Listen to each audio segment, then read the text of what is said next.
দেখলেন উপনির্বাচন 6টি কেন্দ্রে, তার সামগ্রিক ছবিটা কি দেখলেন নৈহাটি থেকে মাদারিহাট? ফাইনালি পাইনি, তবে পুলিশ ভার্সেস ভারতীয় জনতা পার্টি হয়েছে।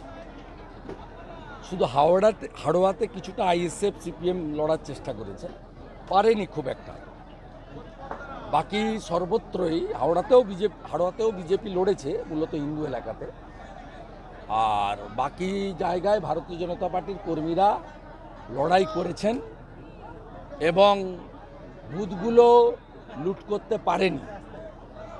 তবে যে কায়দাতে পুলিশ গতকাল বিকাল থেকে ভারতীয় জনতা পার্টির পোলিং এজেন্টদেরকে গ্রেপ্তার করা, ভয় দেখানো, চমকানো, থানায় বসিয়ে রাখা। মেদিনীপুরে তো আমাদের রাজ্য কমিটির সদস্য ধীমান কোলে অ্যারেস্ট হয়েছে, মিথ্যা মামলায় ফরওয়ার্ড করেছে। 25 জনের বেশি পোলিং এজেন্টকে গ্রেপ্তার করেছে। ওখানে ধৃতিমান বলে একটা ভাইপোর চাকর আছে, ওই করেছে। আর রুদ্রাংশু বেরা দাঁতনের নেতাকে রিমান্ডে নিয়ে চেয়েছে 5 দিনের জন্য, ও স্ত্রী হাইকোর্টে রিটও করেছে। ঠিক একইভাবে একজন আদিবাসী প্রার্থী রাহুল লোহার, তার গাড়ি ভাঙা হয়েছে, তার সঙ্গে থাকা লোকেদের উপর আক্রমণ করা হয়েছে এবং কিভাবে সন্ত্রস্ত করা হয়েছে তারপরেও আমরা রিপোর্ট নিচ্ছি। গত 4টি উপনির্বাচনে তৃণমূল যে ব্যাপকভাবে হিন্দু ভোটারদের আটকে ছিল, এবারে আংশিকভাবে হয়তো সফল হয়েছে, কিন্তু ওই একই কায়দায় রানাঘাট, বাগদা, রায়গঞ্জের মতো সম্পূর্ণ হিন্দু ভোটকে আটকাতে পারেনি। হিন্দুরা প্রায় 70% বেরিয়ে ভোট করার চেষ্টা করেছেন এবং ইলেকশন কমিশন, অবজারভার এবং এখানকার সিও মমতার ক্যাডার আরিজ আফতার, এদের ভূমিকা অত্যন্ত জঘন্য ছিল। ক্ষেত্রে ক্ষেত্রে সেন্ট্রাল ফোর্সের ভূমিকা ভালো ছিল, বিশেষ করে তালডাংরা এবং মেদিনীপুরে, কিছুটা নৈহাটিতে। কিন্তু সেন্ট্রাল ফোর্সের ভূমিকা আমরা দেখতে পাইনি সিতাইতে, হাড়োয়াতে, মাদারিহাটে। তাই সামগ্রিকভাবে এই জানকারিগুলো, ইনফরমেশনগুলো আমি আপনাদের দিচ্ছি, কিন্তু আসল নির্বাচনটা 26-এ হবে এবং 26-এর নির্বাচনে আমাদের রাষ্ট্রবাদী এবং সনাতনীদের কাছে গণতন্ত্রের ডু অর ডাই, আমরা সেটা করে দেখাবো। মানুষ জোট বাঁধছেন। বলছি ডব্লিউবিটিসির যে কর্মচারী রয়েছে তাদের 10% বেতন কম পেয়েছে, অনেকদিন আগে করেছে, 1 মাস আগে করেছে। ভিখারি সরকার এটা করবে? তাদের চিন্তার আপনার ট্যাবের টাকা চলে যাচ্ছে বিহারে, বাংলাদেশে। সিসিটিভির দাম 3.5 লক্ষ টাকা। সবাই বলতো কয়লা বালি পাথর টাথর খায়, এখন ট্যাব খাচ্ছে, সিসিটিভি খাচ্ছে।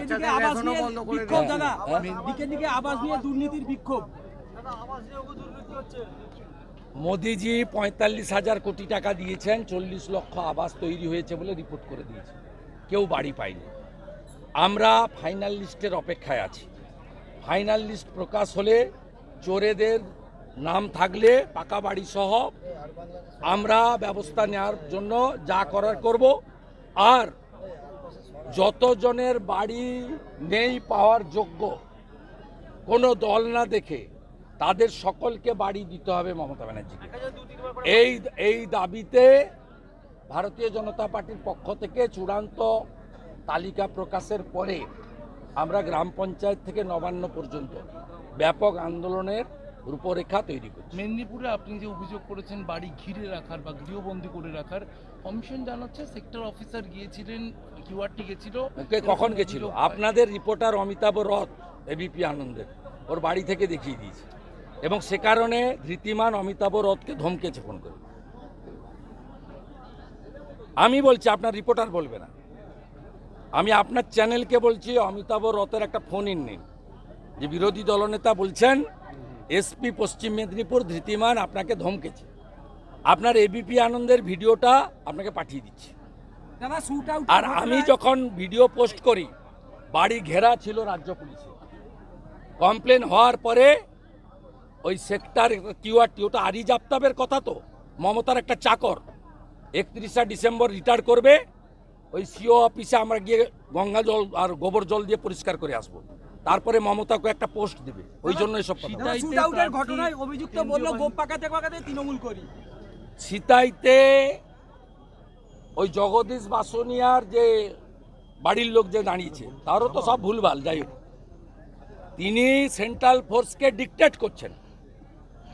আমি সেন্ট্রাল ফোর্সের যারা বিএসএফ, সিআরপিএফ, সিআইএসএফ ছিল তাদেরকে আমি এক্স স্যান্ডেলে দিয়েছি যে আপনারা কেন এর বিরুদ্ধে অ্যাকশন নেবেন না। মনোজ টিগ্গাকে ঘুরতে দেওয়া হয়নি, বিজেপি এমএলএদেরকে মাদারিহাটে ঢুকতে দেওয়া হয়নি, দীপক বর্মন, নিখিল রঞ্জন দে, বিশাল লামা, মনোজ ওরাও, কৌশিক রায়দের। অথচ জগদীশ বাসনিয়া তিনি কনভয় নিয়ে, গুন্ডা নিয়ে সিতাইর সব বুথে বুথে ঘুরে বেরিয়েছেন। সব হান্নান মোল্লা এদিকে আর ওদিকে লক্ষণ শেখ যা বলতো তাই করতো। তাদেরও মাতব্বরি দেখেছি, সেই মাতব্বরিগুলো এখন নেই, শেষ হয়ে গেছে। যারা এগুলো করবে না তাদের অবস্থা একই রকম হবে। গতকাল যে শিশু আমি আপনাকে বলছি পৃথিবীটা গোল, যা হিসাব এই জন্মে হয়ে যাবে, পরের জন্মে কিছু হবে না। আর একটা প্রবাদ বাক্য আছে, চিরদিন কাহারও সমান নাহি যায়। আজকে যারা বলছেন তাদের হিসাব ঠিক সময় জনগণই করে দেবে, জনগণই করে দেবে। গতকাল একজন শিশু মারা গেল পথ দুর্ঘটনায়। ব্যর্থ তাকে ঘিরে সরকার। দুটো দিক উঠে এলো, এক হচ্ছে অটো চালক এবং মা আহত অবস্থায় বিভিন্ন হাসপাতালে আমি ঘুরেছেন। কালকেই বলেছি, পুলিশ নিয়ে যায়নি বলে অ্যাডমিশন করেনি, অমানবিক। দ্বিতীয় আমি বলেছি পিসিআর ভাইপো গেলে, পিসি ভাইপো গেলে ইস্টার্ন বাইপাস থেকে এয়ারপোর্ট কি অবস্থা থাকে দেখে আসবেন। আগামীকাল মাননীয় পিসি যখন উত্তরবঙ্গ থেকে নামবেন দমদমে, আপনি আপনার 4টে ক্যামেরা নিয়ে লেক টাউন, বাগুইহাটি, চিংড়িঘাটায় থাকবেন, দেখবেন কি ট্রাফিক থাকে।